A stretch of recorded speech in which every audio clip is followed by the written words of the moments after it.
Muy buenas tardes, muy buenas noches, según corresponda. Un placer saludarlos. Gracias por acompañarme. Eh, los invito a encender su cámara, así le damos un marco conversacional a, a esto, ¿sí? Y como si estuviésemos entre amigos, ¿sí? Bienvenidos a todos. Un placer saludarlos. Gracias por acompañarnos. Vamos, enciendan sus cámaras, que se ve muy bien cuando están las camaritas encendidas. Realmente parecemos que estamos todos aunados, ¿sí? De hecho, es un requisito que se me olvidó pasar en la invitación, pero en la anterior lo dije, que necesitaba que tengan sus camaritas encendidas. Bueno, bienvenidos. Hoy inicio así oficialmente a la entrevista de tu vida en su segundo episodio.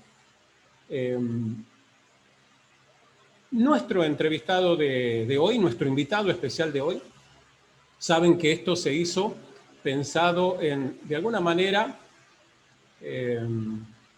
reconocer y que ustedes puedan conocer a aquellas personas que de alguna manera me inspiraron, me enseñaron, me marcaron un rumbo. Elisa le llama a esas personas mágicas, ¿sí? Que de alguna manera, con una charla, con un mensaje, con un libro, con algo, de alguna manera nos han ayudado y me han ayudado a estar donde estoy. Y la persona que voy a presentar hoy me enseñó que la tecnología está acá para ayudarnos a unirnos como comunidad. Que la tecnología en realidad es un camino para la creación de valor, el verdadero valor, el valor humano. Y que eso se consigue, entre otras cosas, a través de estas comunidades. Por eso les pido que enciendan sus cámaras. Y si no, muy democráticamente los saco a todos de la casa. ¿Sí? Bien. Me enseñó además que podemos co-crear, que es posible dejar atrás las ideas de escasez, las ideas de competencia, que desde que el hombre es hombre nos tienen como anclados física y emocionalmente. Y sobre todo me enseñó que la tecnología puede darnos esperanza. Y es lo que más le agradezco, y te agradezco, Ale Serejugin. Hola Ale, ¿cómo estás? Si le habilitamos, tienes para habilitarte el micro. Sí, ahí estoy. Hola ¿Cómo Edgardo, te va, querido, Ale? ¿cómo te va? ¿Cómo andás? Muy bien. Qué bueno verte nuevamente. La verdad que sí, hacía tiempo que no nos Un veíamos tiempo, en vivo y en directo. un tiempo grande que no nos veíamos en vivo y en directo, aunque siempre estamos de alguna manera conectados, ¿sí? Digo Así yo, es. por alguna entidad que une nos une de alguna manera a aquellos que creemos que la tecnología está justamente para acercarnos, ¿sí? Bueno, Ale, vamos a empezar. Ya sabes que esto tiene un formato, no es la primera vez que te entrevisto, más bien conversacional, de un café entre amigos, ¿sí? Eh, Totalmente. Contanos un poquito para quienes no te conocen, tu familia, un poco lo que quieras contarnos de vos, ¿sí? Seguro, seguro. Sí, yo soy emprendedor, hacker desde muy pequeño, porque empecé con la tecnología desde los 8 o 9 años en mi casa. Mi madre fue una de las primeras programadoras acá en el país que le interesaba la computación, y toda mi familia, en realidad tengo un tío que también siempre programó, es decir, que siempre en mi familia la tecnología estuvo muy metida y muy entretejida entre nuestras vidas, ¿no?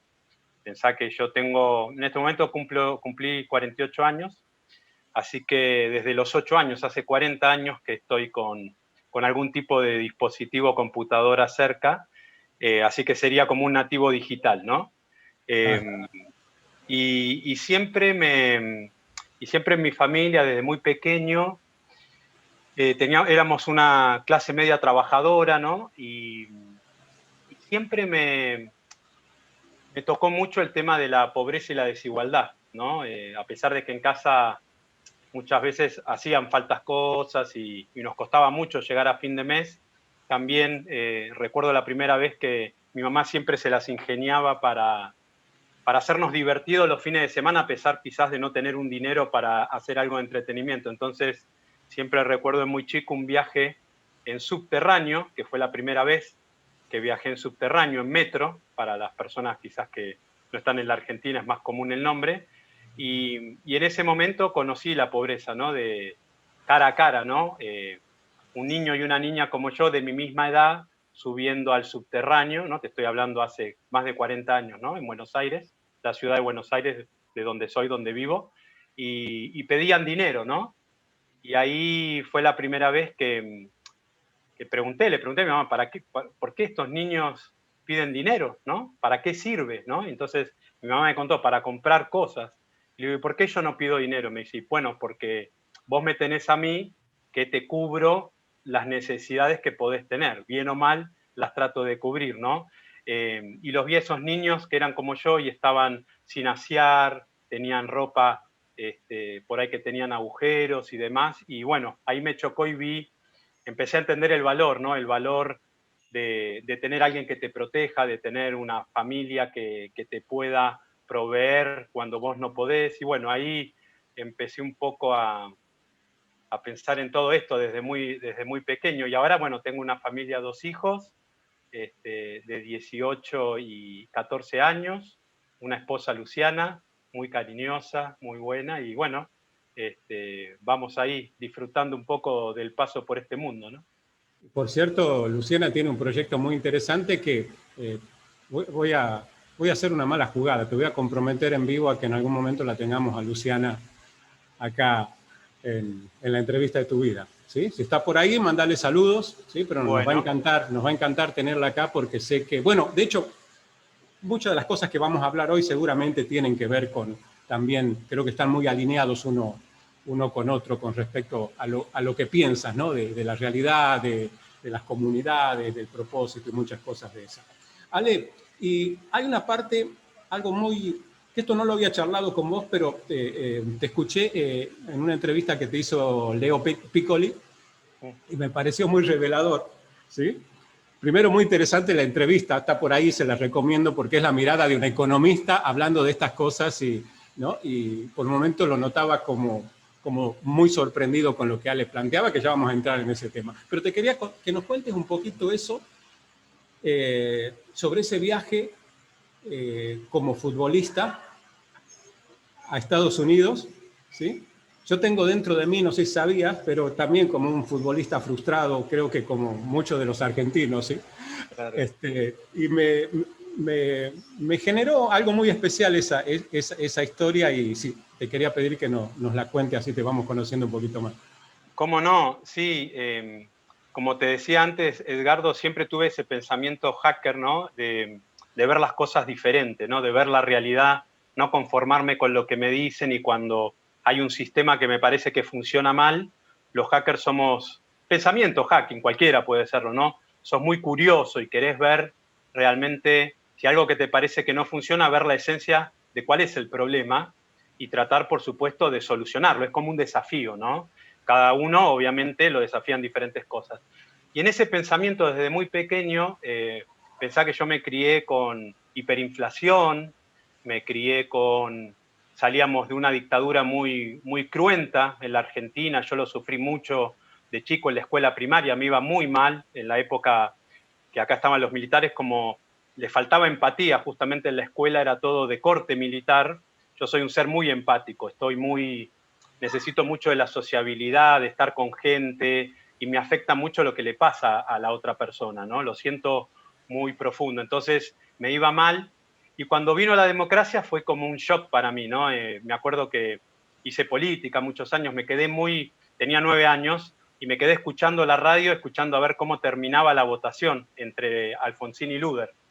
Y bueno, la década del 80 todos sabemos que fueron años muy difíciles en muchas partes del mundo, digamos, ¿no? Sobre todo América Latina.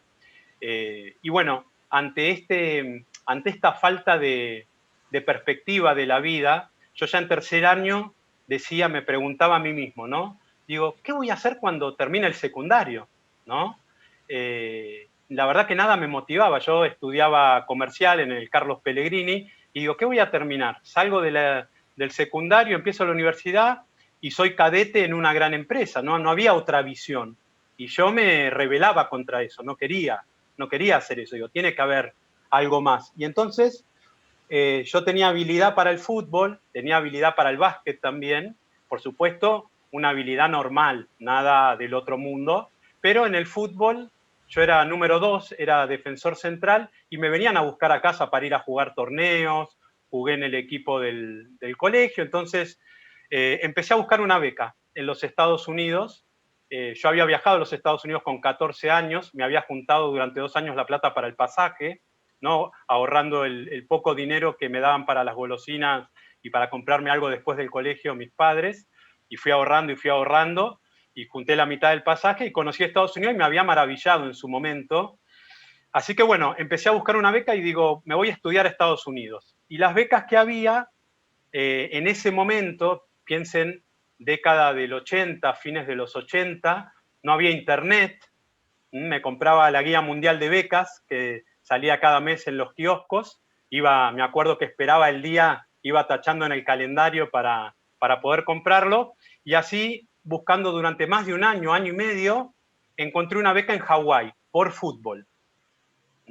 Encontré una beca en Hawái por fútbol y dije, bueno, le voy a escribir. Nos mandábamos cartas con el entrenador, cartas en papel.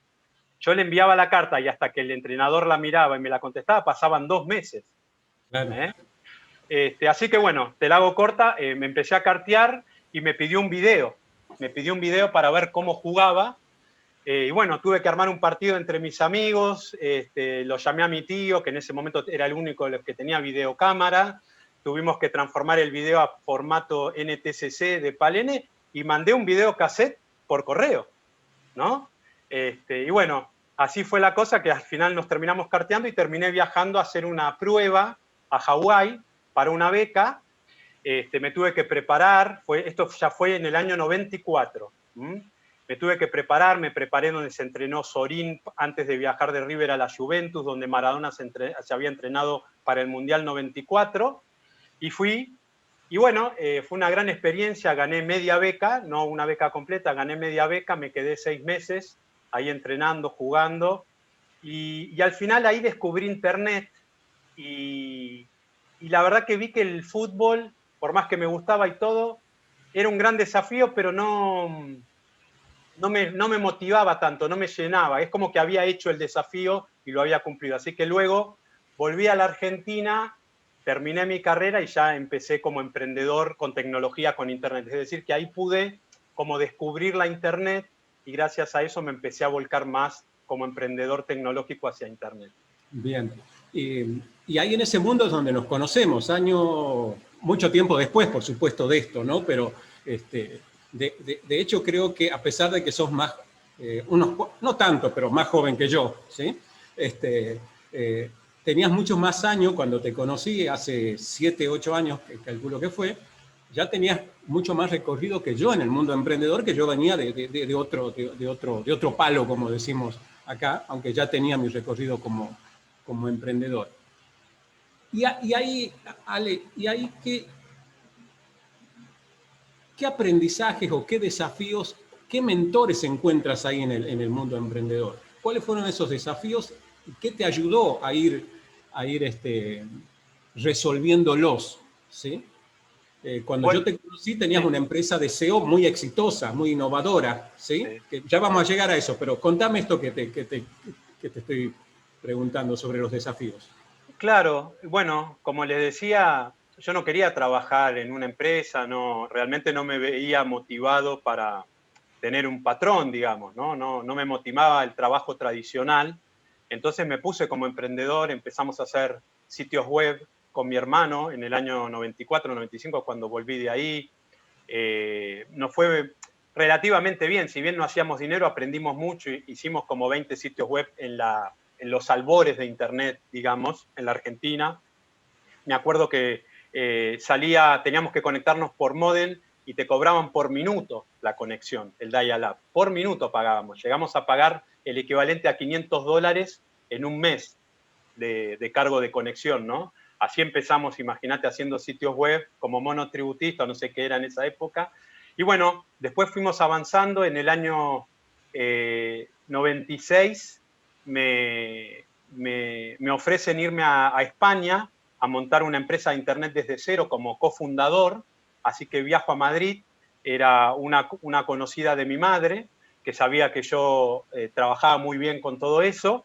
Y bueno, me fui a Madrid un año, abrimos una empresa de internet, aprendí muchísimo, supe cómo montar servidores Linux, lo que eran las conexiones, las telecomunicaciones, fui a Telefónica, abrimos una sucursal en Barcelona, así que fui y ayudé a montar todo, así que aprendí completamente todas las áreas que había dentro de lo que es un ISP de internet, pero luego tuvimos un cortocircuito un poco con los otros fundadores, digamos que yo no tenía el capital, así que bueno, decidí volverme a la Argentina en el año 97 y ahí empecé también a trabajar por mi cuenta, hasta que me ofrecieron un trabajo muy interesante porque yo también quería aprender un poco cómo pensaba la gente que trabajaba en empresas, cómo se trabajaba en el sector público, en el sector privado, así que tuve un paso por el sector público, estuve trabajando también dando conectividad a internet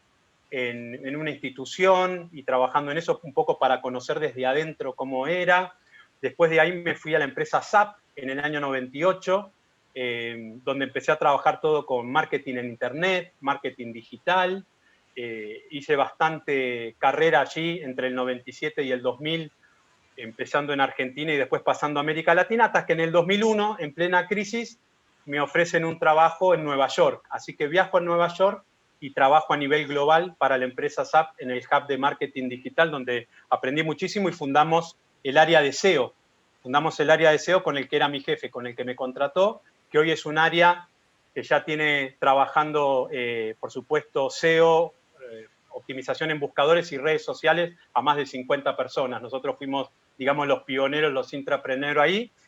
Y en el año 2005 decido volverme a la Argentina y empezar con BeFound, porque ahí dije, quiero hacer una tecnología desde la Argentina que sea reconocida en el mundo, que pueda mostrar que desde la Argentina podemos crear tecnología top a nivel mundial. Así que me volví a la Argentina para empezar, como dijiste, Edgardo, con BeFound y tratar de hacer un software que fuera destacado en todo el mundo, ¿no? Bien, bueno, y ahí me acuerdo hasta hoy el día que te conocí, un día que fui empezamos a ser colegas en un proyecto del gobierno de la ciudad de Buenos Aires, ¿sí? Yo en esa época trabajaba a tiempo completo, digamos, en una empresa, y me hacía mis escapaditas, estaba cerca del edificio. Me acuerdo que ahí te conocí, pero no llegamos a hablar. Pero sí me acuerdo el día que estábamos en una feria creo que era por Palermo, por Recoleta, ahí estábamos como los distintos docentes o los que aportábamos al proyecto, habíamos puesto una especie de stand. Yo estaba con mi proyecto Eureka, se llamaba, me acuerdo, ¿sí? Y me acuerdo que te acercaste, ¿sí? Y me empezaste a hablar del partido de la red. ¿Sí? Sí. Toda mi vida, yo vengo de familia peronistas, ¿sí? Y antiperonistas, como corresponde en Argentina, ¿no? Una parte de la familia de un lado y la otra parte de la familia, pero yo tal vez por eso nunca me involucré demasiado en política, nunca me afilié a un partido político, y no sé qué hubo ahí, ¿sí? ¿Qué hubo ahí en lo que te escuché que había de disruptivo para mí, que me resonó de una manera... incluso yo estaba como observador, ¿sí? Estaba hablando con Sebastián, que era mi socio en ese momento, ¿no sé? ¿Sí? Y yo escuché, y a partir de ahí empecé a ir a las reuniones, y ahí aparece el famoso caballo de Troya y todo lo más, que por ahí lo publiqué. Contanos un poquito qué fue eso del partido de la red. Hagamos como un paréntesis, ¿sí? Porque creo que es al menos para mí, una buena manera de enganchar con lo que viene, ¿no? Porque es una propuesta llevado al mundo de la política, que hoy no parece, en este contexto tan descabellado, llevar la política a Internet, pero en aquel momento se veía como algo hasta antisistema, si se quiere, ¿no? Contanos un poquito para aquellos que por ahí no saben nada, qué es esto del partido de la red. El único partido, debo decirlo, Alejandro, al que me afilié en mi vida, al único partido político. Ay, qué bueno. Sí. Qué bueno. Mérito tuyo. ¿Sí? Así Gracias. que contanos un poquito qué es eso, qué fue eso del partido de la red. Sí, en el partido de la red surgió un poco, una de las personas, justamente me preguntaste de personas que me inspiraron, ¿no? Santiago Siri fue una persona mucho más joven que yo, que siempre me inspiró desde que lo conocí cuando yo estaba en España, que él se presentaba con Popego, con una red social y que además él hizo unos desarrollos también pensando de diferente forma al dinero, ya realmente es un joven excepcional, ¿no? Realmente yo soy siempre muy agradecido de poder ser amigo de él, ¿no? Y un día voy a la oficina de Santiago, ¿no? Porque nos conocíamos del mundo emprendedor y de todo el tema tecnológico, y nos pusimos a charlar de tecnología, pero después pasamos a charlar del tema social, de la política, ¿no? Y era algo que a mí siempre, bueno, yo también hice bastante tiempo, estuve en el Partido Radical, a partir de eso que conté de Alfonsín, siempre, aparte de todo lo que hice profesionalmente, siempre fui militante político, ¿no? Y dejé de muy joven, a los 24 años, dejé porque no sentía que realmente era una herramienta de cambio real, ¿no? Y bueno, después de muchos años, cuando lo conozco a Santi, él me dice, Ale, él más o menos conocía lo que yo hacía y qué sé yo, nos pusimos atrás, me dice, ¿sabés que vamos a armar un nuevo partido político? Y yo le digo, no, yo la verdad que le digo, dejé la política, Santi, hace mucho tiempo, no creo que sea una herramienta de cambio. Me dice, no, pero la verdad me dice, esta vez va a ser distinto, me dice, porque podemos utilizar la tecnología para empezar a conectar a la gente, conectar a las personas de una forma diferente. Y yo dije, bueno, a ver, vamos a dar una oportunidad, ¿no? Porque digo, tampoco uno tiene que ser tan obtuso, digo, a lo mejor hay algo armado, se puede armar. Entonces me empezó a contar lo que era su idea del partido de la red y que estaba armando con otras personas, y realmente era una idea de utilizar la tecnología como proxy, utilizar la tecnología como una plataforma donde la gente pudiera expresarse, donde la gente ya no firmara un cheque en blanco a los políticos, que se va renovando cada 2 o cada 4 años de acuerdo a lo que uno vota, si vota diputados, senadores, si vota un intendente, vota un presidente, ¿no? De acuerdo a lo que uno va votando, sino que tuviera una herramienta que nos permitiera ir decidiendo, digámoslo entre comillas, como minuto a minuto, digamos, ir decidiendo, ir recuperando el poder de decisión. En vez de delegarlo en un grupo de personas, poder empezar nosotros a poder opinar sobre cada ley que se iba presentando, proyecto de ley que se iba presentando en la legislatura, en este caso de la Ciudad de Buenos Aires. La verdad que fue una idea maravillosa, a mí me gustó mucho y bueno, por supuesto, me metí con Santi y con los demás que fui conociendo que me presentó desde cero a fundar el Partido de la Red y empezar a hacer todo, bueno, lo que hicimos durante 2 o 3 años realmente a pulmón, impresionante. Mirá esa foto.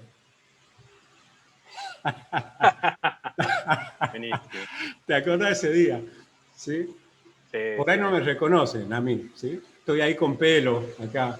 Ahí ¿sí? estás vos. Sí. Acá estoy, ¿sí? Con pelo y anteojos. Acá está Alex, que estabas disfrazado de romano. De romano. Ahí no sí, se aprecia, pero estabas con... con estabas la túnica blanca. Una túnica blanca, ahí está Santi, Pía, bueno, un montón de amigos ahí. En la legislatura.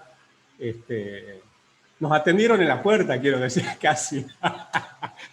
No es que entramos. Sí. Entramos no querían saber nada con nosotros. No querían saber nada. Y ahí está el famoso caballo. Bueno, era un poco... en ese momento muchos lo vieron como una especie de locura, de cosa rara. Pero hoy a la distancia creo, Ale, que es el camino, es por ahí, ¿no? Es por ahí definitivamente empezar a considerarnos pares realmente en todo sentido.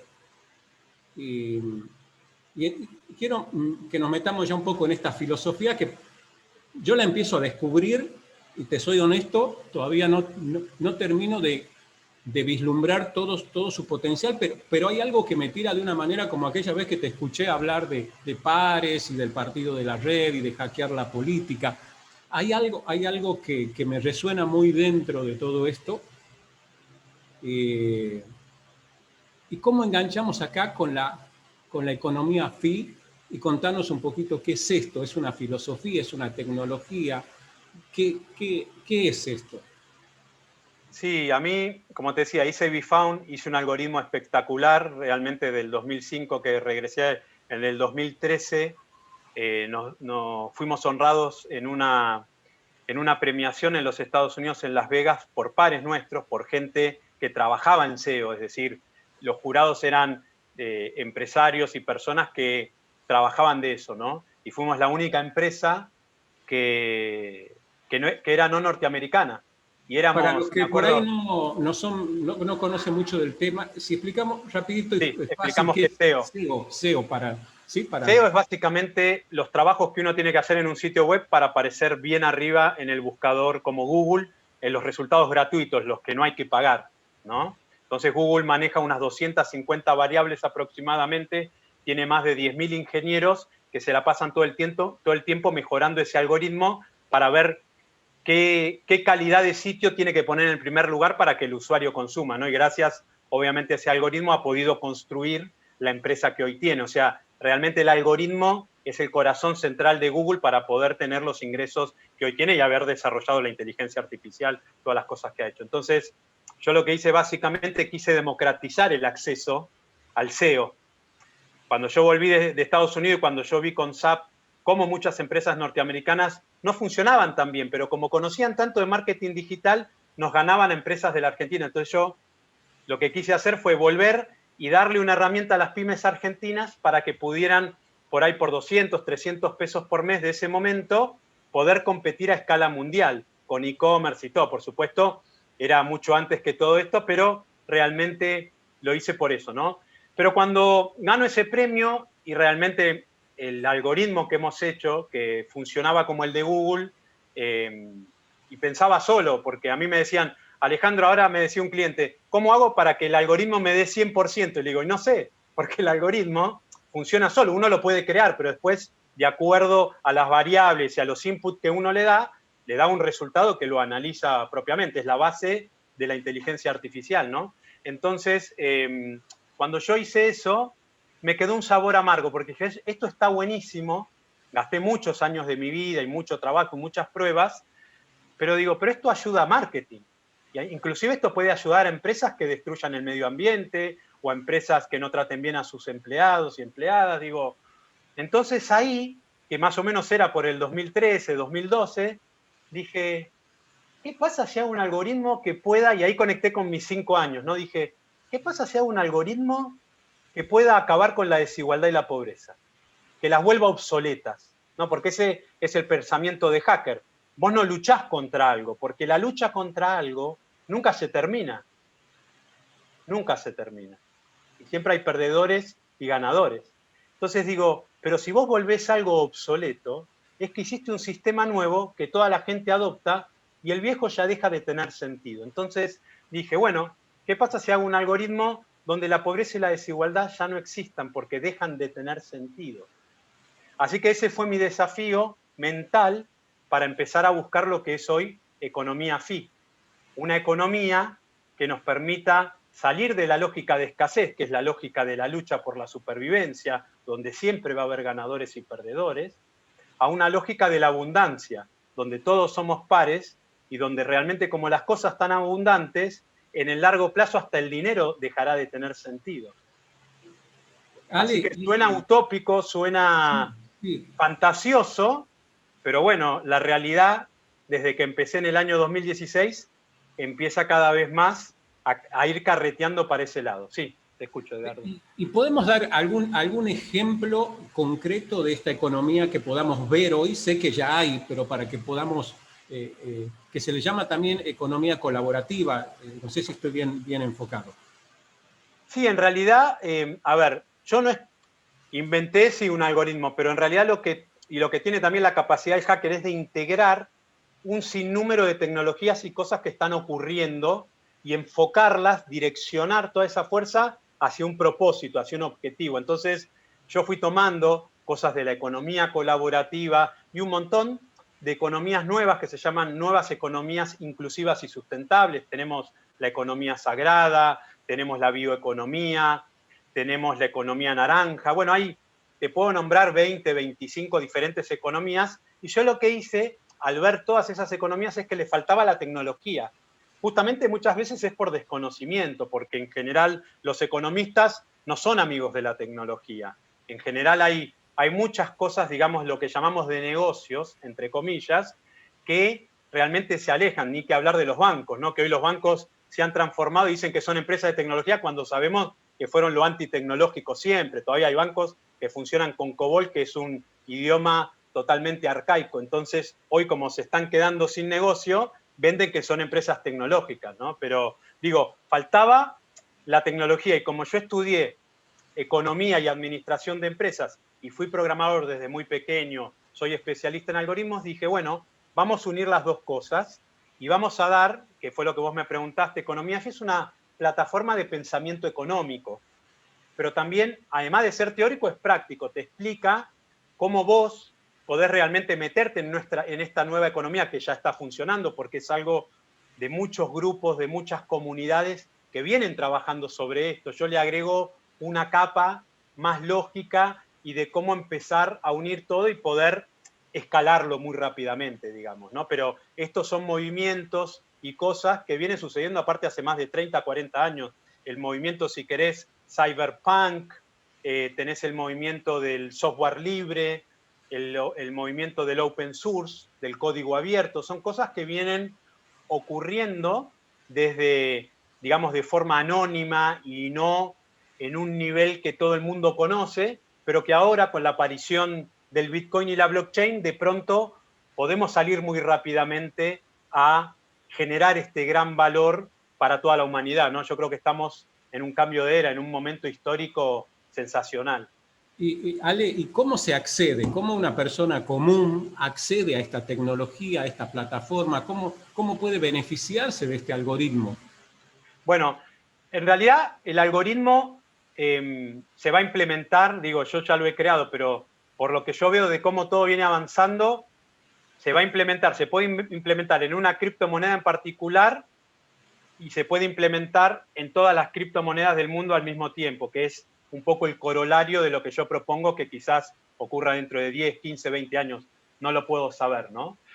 Pero este tipo de tecnología, lo que propone Economía Fi, lo que está sucediendo, ahora te voy a contar algunas iniciativas que se pueden ir sumando si quieren para empezar a comprender, ¿no? Porque esto, como bien dijiste, Edgardo, lleva un tiempo porque es un cambio de patrón muy grande. Claro, incluso de patrón mental, ¿no? De cómo concebir la economía y el dinero, ¿no? En sí. Totalmente, totalmente, porque no hemos sido educados en ese sentido, ¿no? A la economía. Mira, la cosa fundamental que propone Economía Fi es que para crear dinero, para que el dinero exista, tiene que haber un valor previo.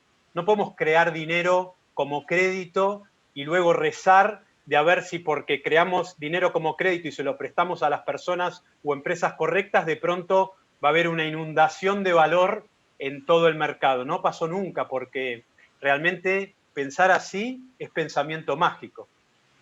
La verdad que eso es pensamiento mágico. Muchas veces se habla del pensamiento mágico y desde el mundo de los negocios ningunean un montón de ideas nuevas o inclusive cuestiones científicas, ¿no? Y la verdad que pensar que nosotros vamos a tener una economía sostenible e inclusiva, emitiendo el dinero como lo emitimos hasta ahora, eso es pensamiento mágico, no va a ocurrir nunca. Porque el dinero, para que exista, para que aparezca en la faz de la Tierra, tiene que tener un valor previo, es decir, tiene que haber un esfuerzo humano, puede ser un esfuerzo humano intelectual o un esfuerzo humano físico, no importa, pero tiene que nacer de la persona, porque el dinero es un derecho humano. El poder emitir moneda es un derecho humano, es como el voto. Nosotros se lo hemos cedido al Estado. Nunca nos han preguntado igual, pero se lo hemos cedido. Pero en realidad el dinero, la potestad de emisión del dinero es nuestra. Entonces, nosotros inclusive podemos emitir un dinero porque yo soy Alejandro. Por supuesto nadie lo va a usar, ¿no? Pero sí lo podría emitir. Ahora, para que el dinero empiece a cobrar sentido, cuando yo emito un dinero tiene que ser un propósito que junta a una comunidad. Por ejemplo, todos nosotros, a lo mejor si nos ponemos a charlar un rato, nos ponemos de acuerdo que el objetivo más fuerte que tenemos es, por ejemplo, reciclar la basura, porque nos parece que nos puede mejorar la vida en nuestras ciudades, ¿no? Podemos tener menos smog, podemos tener la ciudad más limpia, no se pueden tapar los drenajes, etcétera, etcétera. Entonces, muy tranquilamente, podríamos emitir un dinero para todas las personas que reciclan su basura. Entonces, fíjate qué interesante, qué paradoja, porque si nosotros emitimos un dinero por reciclar la basura, empezamos a ahorrarle y llevar, por ejemplo, podemos tener gente que esa basura la lleve a un centro de reciclado, podemos empezar a ahorrarle dinero al Estado, que tiene que contratar camiones de basura, etcétera, etcétera, y que además no reciclan. Entonces, podemos ahorrar costos y al mismo tiempo que reciclamos la basura, nos emitimos un dinero para poder ir a hacer las compras luego al supermercado y ejecutar el valor, es decir, que ese valor, ese tiempo que gastamos, además de que nos mejora nuestra vida, nos sirva en la economía de mercado, nos sirva para comprar un litro de leche. Entonces, esto es lo nuevo que propone Economía Fi. O sea, y a partir de ahí se puede emitir porque ya está el valor creado, ¿sí? Que resuelve una necesidad, un problema, lo que sea. Eso es lo que entiendo. Claro, porque ¿por qué una marca va a apoyar la moneda que estamos generando? Y porque, supónganse que la llamamos la moneda verde. Y bueno, porque las marcas dicen que ellos ayudan a no impactar en el medio ambiente, etcétera, etcétera. Entonces la marca, que sea inteligente y quiere hacer una buena campaña de marketing, va a decir, bueno, yo acepto como parte de pago de mis bienes, de lo que yo vendo, la moneda verde.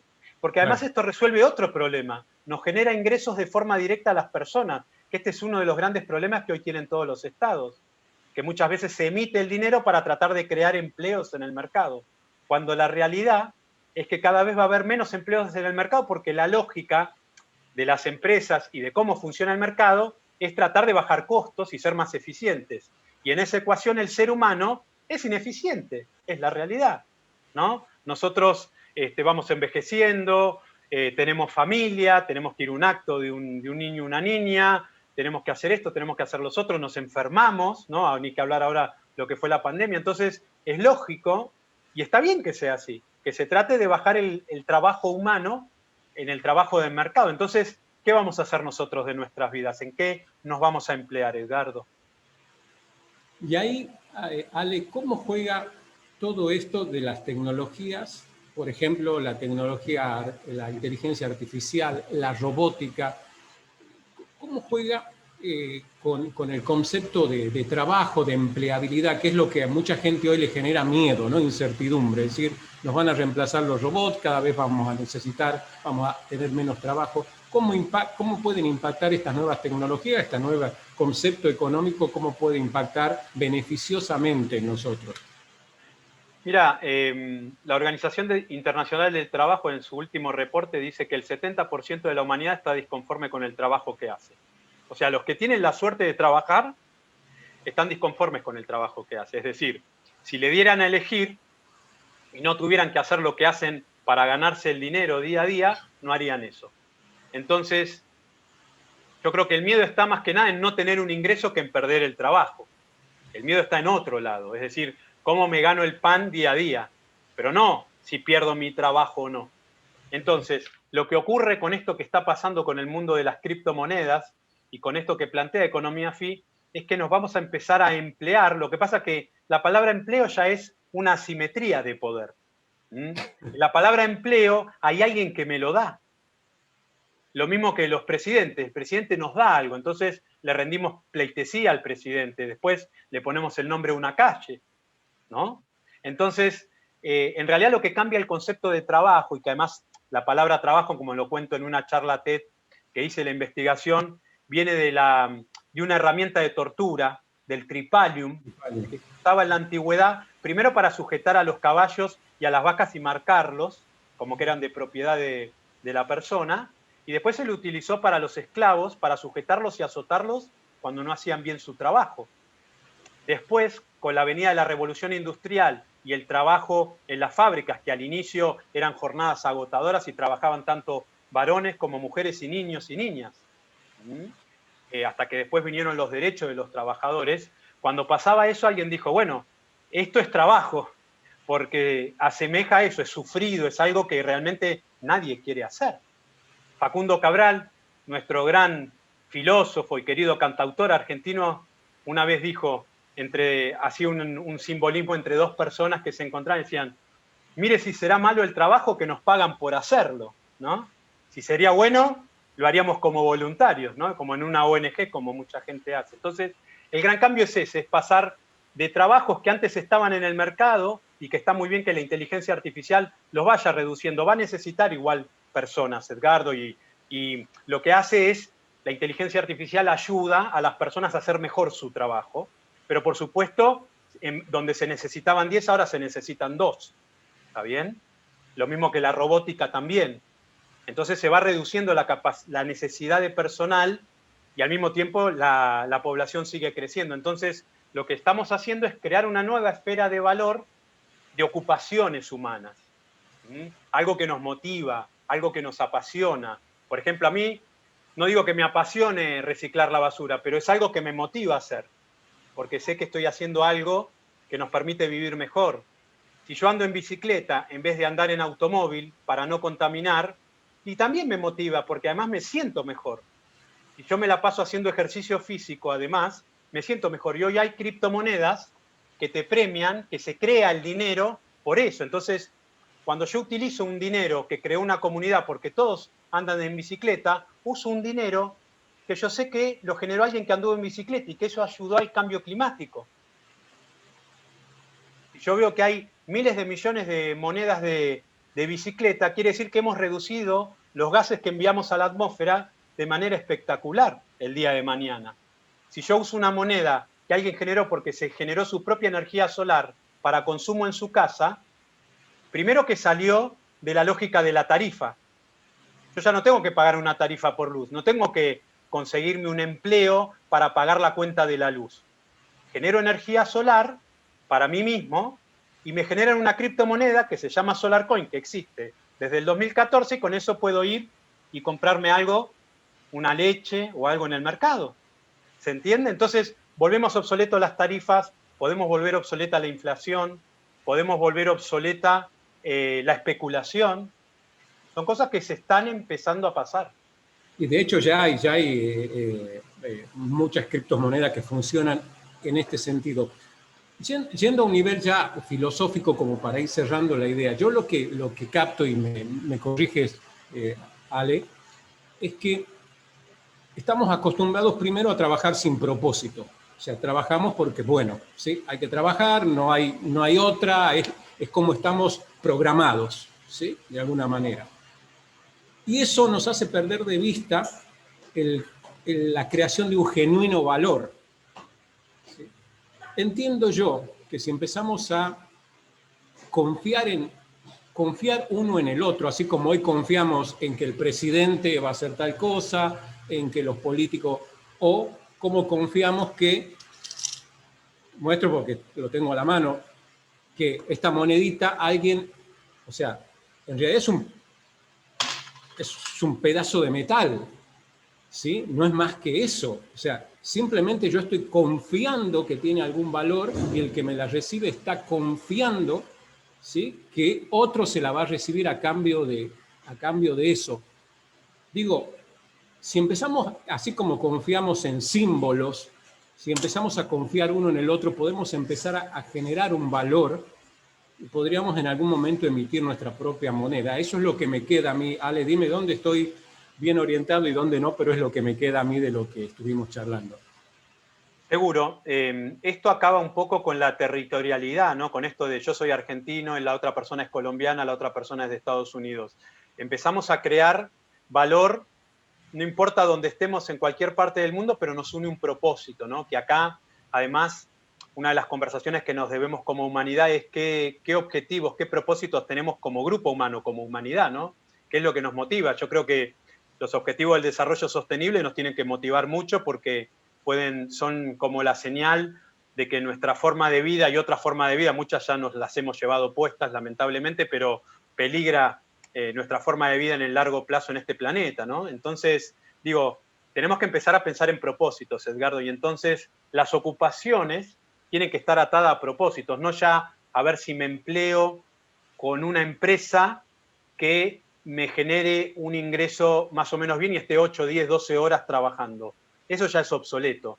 lo tenemos que empezar a pensar es cuántos propósitos yo me puedo sumar en diferentes comunidades digitales, online, que ayudan a desarrollar estos objetivos de desarrollo sostenible, a frenar el cambio climático, a bajar la violencia de género, a ayudar para bajar la pobreza, bueno, un montón de objetivos. Entonces, la blockchain y las criptomonedas que nos permiten unirnos, que nos permiten crear valor y a partir de eso generarnos una criptomoneda en nuestra billetera, nos va a permitir quizás que en un mismo día tengamos 50 ocupaciones diferentes, que además todas nos motivan, todas nos gustan. ¿Vieron que a quién no le pasa que cuando le dicen, ¿qué te gustaría hacer? Y la verdad que muchas cosas. Yo no me gustaría trabajar solo de economista, y menos toda mi vida. A mí me gustan hacer un montón de cosas, desde investigar algoritmos, me encanta el tema espacial, me encanta jugar al ajedrez. Bueno, tengo un montón de cosas que me gustan. Seguramente a todos ustedes también. Y ¿por qué no todas esas cosas que nos gusten, que nos generen ingresos?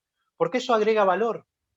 El que yo esté ocupado y haciendo cosas que me hermanan en una comunidad, porque hay un objetivo común, eso es lo que agrega valor. Porque acá la gran pregunta, Edgardo, es ¿qué es el valor? ¿No? Porque creo que nunca nos lo hemos preguntado. Siempre es como que vino dado, como bien vos dijiste, bueno, acepto este peso, acepto este dólar, y porque me dijeron que lo tengo que aceptar, porque bueno, en la Argentina con el peso estamos obligados, pero confiamos más en el dólar porque la confianza en el emisor, que es el gobierno de Estados Unidos, tenemos un poco más de confianza. Pero fíjense lo que pasó en la pandemia. El 22% de los dólares que hoy circulan en el mundo fueron emitidos el año pasado.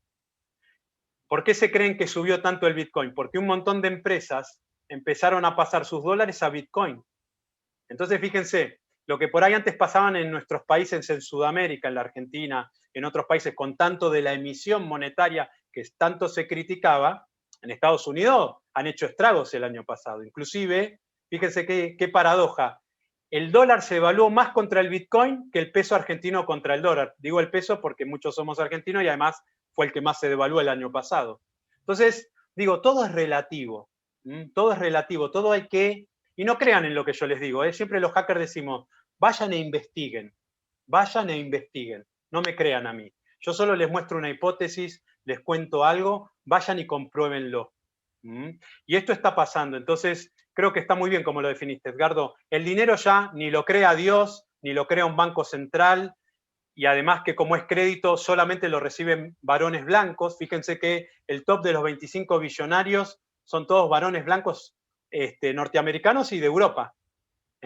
¿Por qué? Por cómo se crea el dinero, porque al crearse el dinero como algo de crédito donde un banco decide quién puede acceder y como siempre dicen los economistas, el banco le presta el dinero a la gente que no lo necesita, hay que salir de esa lógica. Y esto con las criptomonedas que están democratizando la emisión monetaria, que están democratizando. Justo acá entra Luciana a saludarme. Mirá, justo abrió la puerta porque Edgardo me decía, qué lindo sería que en algún momento de la charla venga Luciana y nos salude, nos cuente algo. Así que mira, aprovecho porque justo apareció. Adelante. Hola Luciana, ¿cómo estás? Bienvenida. Sentate. No te escucho.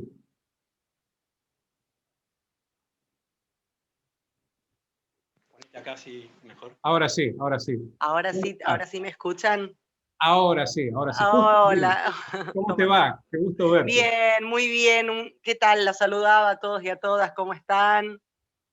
Te iba a pedir una mirada femenil sobre... Yo creo que es este nuevo portal que se abre de alguna manera. Tiene mucho que ver con... A ver, ¿cómo te podría explicar? Con lo femenino. ¿Sí? Yo creo que el mundo tal como lo concebimos los hombres ahora, ¿sí? La manera de concebir el mundo ha cambiado. Quería que nos cuentes, tenemos poquito de tiempo, no quiero abusar del tiempo de Ale tampoco y de ustedes, pero si nos puedes contar un poquito de NeuroSer, que es tu propuesta, porque creo que de alguna manera... no sé si aglutina o sostiene todo esto que estuvimos hablando con Ale, por ahí en un lenguaje muy masculino, por ahí, ¿no? Y se me ocurre que por ahí nos los puede aterrizar un poquito, Luciano, ¿sí? Bueno, un gusto, claro. Yo he desarrollado un programa que, como bien decía, se llama Neuroser, y es un programa que es muy integral. Mi profesión de base es abogada, trabajo mucho por los derechos, en especial por los derechos también de los niños, niñas, adolescentes y los derechos de las mujeres. Y a través de los años pensaba de que obviamente había que tener un programa en donde sea biocéntrico, centrado en la persona, con respecto también a los derechos y a mi profesión de base, y entonces fui desarrollando distintas herramientas a partir de muchos otros saberes que uno va, y me imagino que todos y todas ustedes también los deben tener, y hoy solamente no nos dedicamos a una profesión, si bien podemos haber estudiado una profesión universitaria, después la vida nos va llevando a un montón de otros caminos, y la idea fue empezar a juntar todos esos saberes en un programa que fuera integral y que se pueda utilizar, y que fuera integral no solo para mediana edad o nosotros que ya que somos adultos, sino que se puede utilizar en distintas comunidades, que era lo que me interesaba. Entonces el programa es a multinivel y lo podemos utilizar tanto desde jardín de infantes, desde la escuela, la comunidad escuela, como les digo yo, la familia, lo podemos usar tanto en nuestro entorno de vecinos, de barrio, de comunidad, y en los lugares donde podamos tener una convivencia y querer tener una convivencia pacífica, porque la convivencia pacífica no viene porque somos buenos como nos creemos, sino que es todo un trabajo, un camino y un recorrido. Y cuando yo hablo de esto de la empatía, que hoy ¿no? se habla y se le pone tanta fuerza y se pide a los adolescentes, a los jóvenes, con este momento en que estamos viviendo en COVID y en pandemia mundial, se les pide a los jóvenes que sean más empáticos. Y yo siempre hago esta misma pregunta y digo, ¿y nosotros cómo trabajamos nuestra autoempatía? ¿Tenemos alguna herramienta de autoempatía?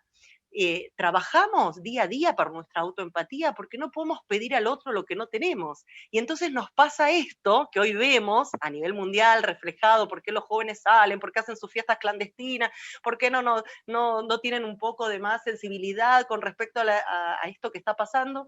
Y ahí vemos que, bueno, que el trabajo empieza por uno y se transmite a los otros, y es esto lo que se llama, y hoy trabajamos mucho en esto, que es coherencia cardíaca. Por eso Neuroser viene de lo que pensamos y lo que sentimos. Y el trabajo emocional y de nuestras emociones, de gestión emocional, tiene mucho que ver. Lo mismo que también tiene que ver lo de autorregular, poder autorregularnos. Nuestras emociones tienen intensidad, son como las montañas. Sí. Podemos llevarlas hasta el pico más alto, pero la idea, y de todo lo que vamos estudiando y de todo lo que vamos transitando en este camino del despertar, del avanzar, es que esas emociones no vayan a ese pico. Y las herramientas de autorregulación las tenemos que tener, y cada vez más. Por eso dársela a los niños en jardín de infantes, a la de 3, a la de 4, de 5, desde muy pequeñitos, ¿no? Y en las casas obviamente que también. Entonces, empezar a trabajar esto de la autorregulación es algo que nos da también una mejora en nuestra comunicación, y es el método que yo trabajo, que se llama la comunicación no violenta, que es el método de Marshall Rosenberg y Carl Rogers, dos psicólogos muy conocidos, y otros la conocen como comunicación compasiva, y es una estrategia de cómo queremos comunicar y comunicarnos. Y esto a veces parece de autoayuda o de New Age o del despertar, pero no, es tan básico, porque si hoy nos vemos en dónde estamos, las polarizaciones que yo trabajo a nivel de conversaciones difíciles, ¿no? Estoy todo el tiempo trabajando con conflictos, esa es mi profesión. Entonces ahí veo y vemos en las redes sociales, vemos las polarizaciones. Las polarizaciones en las conversaciones, en todas partes, sí, claro, sí. es lo que nosotros denominamos las grietas acá en la Argentina, ¿no? La grieta de que Famoso. uno de un lado y otro del otro. Entonces, un poco el programa, para hacerla muy corta y explicarles un poquito, abarca eso, ¿no? Y tiene mucho que ver en este momento actual de lo que vos decías, de cómo estamos como seres humanos aquí en la Tierra, y hacia dónde vamos. O hacia Bien. dónde queremos ir, esa es la pregunta. Bueno, de hecho es tan interesante el tema que lo había comprometido a Ale a que te haga llegar la propuesta de que nos acompañes algún domingo para hablar de este tema que me parece apasionante, apasionante y Y va alineado con esto, ¿no? Que de lo que hablábamos con Ale, de empezar a pensarnos más como nosotros y no tanto como yo, pero a partir de la responsabilidad de generar primero un cambio en mí, ¿sí? Para poder de esa manera lograr esa congruencia, me gusta a mí la palabra, ¿no? Que es lo mismo, ¿no? Vibrar en una energía que de alguna manera nos, nos sostenga como una plataforma y, y nos permita generar valor a todos, ¿no? Y a partir de esa generación de valor, lograr esto que parece una locura, ¿sí? Parece una utopía lo que plantea la economía FI, lo que nos plantea, pero eh, voy a leer luego, quiero darle la posibilidad a Alex y agradeciéndote mucho, Luciana, por tu participación y te vamos a tener, te comprometo ya a que nos acompañes un domingo. Alex, si quieres decir unas palabras y después ¿Cómo yo no? quiero cerrar. Los dejo y lo dejo a Ale, que es el invitado de hoy. Así que Gracias, bueno, gracias, muchísimas gracias por gracias. dejarme contar. Gracias. Eso, Luciana, gracias.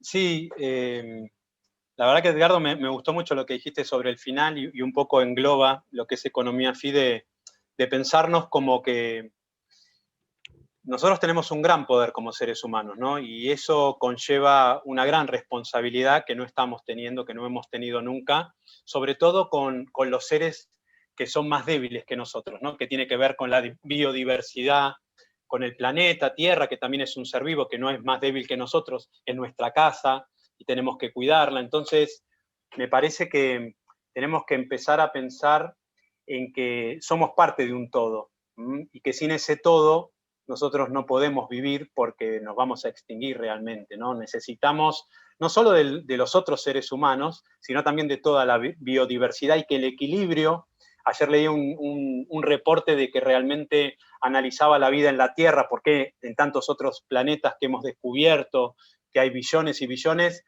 por lo menos hoy no, hasta el día de hoy no hemos encontrado vida de ningún tipo, ¿no? Y realmente la vida aquí se dio un poco por la forma en que funciona el planeta y la suerte, ¿no? Si la suerte existe. Entonces, me parece, para dejar el último pensamiento, que realmente la economía tendría que dejar de responder a satisfacer necesidades individuales para pasar a ser una economía que asegure la habitabilidad de nuestra casa, de nuestro planeta para nosotros y para las generaciones por venir. Eso me parece que demostraría que somos una raza inteligente, ¿no? Una raza humana, inteligente, y que realmente estamos para otra cosa, ¿no? Estamos para evolucionar y eso puede acabar realmente con las guerras, con las luchas por los recursos, porque realmente nos puede poner en objetivos que tienen que ver con todos y todas nosotros y todos los seres vivos del planeta. Así que, un poco para cerrar desde mi lado, Edgardo, me parece que me gustaría que se fueran pensando en eso, ¿no? Ok, Ale, y aquellos que quieran conocer más sobre esta, me vino a la cabeza el otro día cuando alguien dijo producto. Vamos a hablar un día de esto porque esto propone el fin de los productos, justamente, ¿no? ¿No? Claro. De este proyecto, Ale, ¿dónde puede que... bueno, está tu libro, que lo estoy leyendo y me está volando la cabeza, ¿sí? Y ¿dónde podemos aprender más de esto, Ale? Sí, pueden aprender más, ahí estoy poniendo el link acá en el chat. Okay. Ahí lo puse, fieconomy.org, PHI, ¿no? PHI latina, economy en inglés.org/ES, para español, también está en inglés.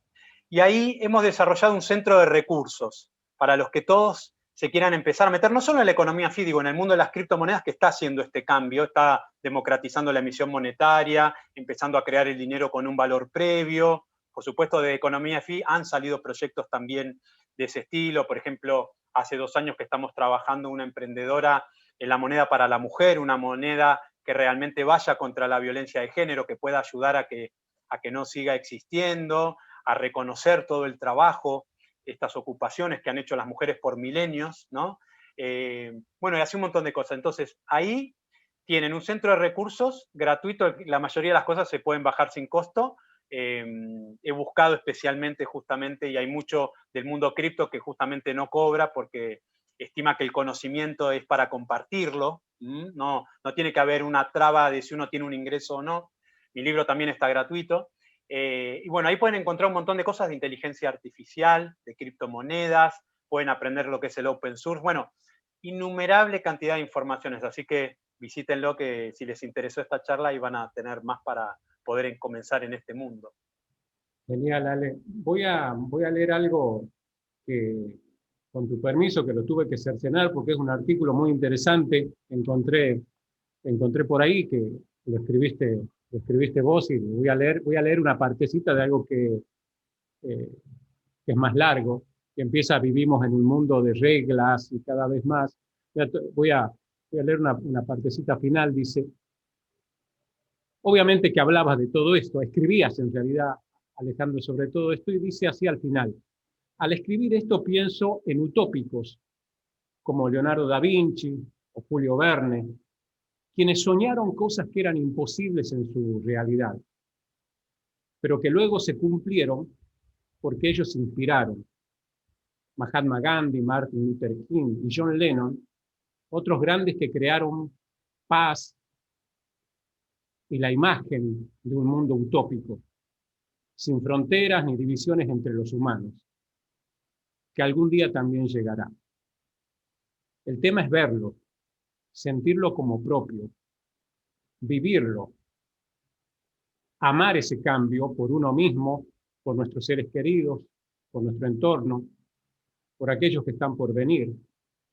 Tomar ese coraje que nos regala esta llama, esa fuerza, y tomar el rumbo y el timón de nuestras vidas. Muchas gracias, Ale. Le damos un aplauso. Alejandro, Gracias. muchas gracias. Te mando un abrazo grande y nos debemos un cafecito en algún momento, ¿sí? Y charlar más. Y bueno, ya vamos a coordinar para tener a Luciana también acá un domingo en la entrevista de tu vida. Muchas gracias, Ale, y muchas gracias a todos los que nos acompañaron en esta.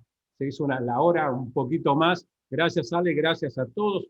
Infinitas gracias por acompañarnos y nos vemos en cualquiera de estos domingos. Chau, chau, chau. Gracias.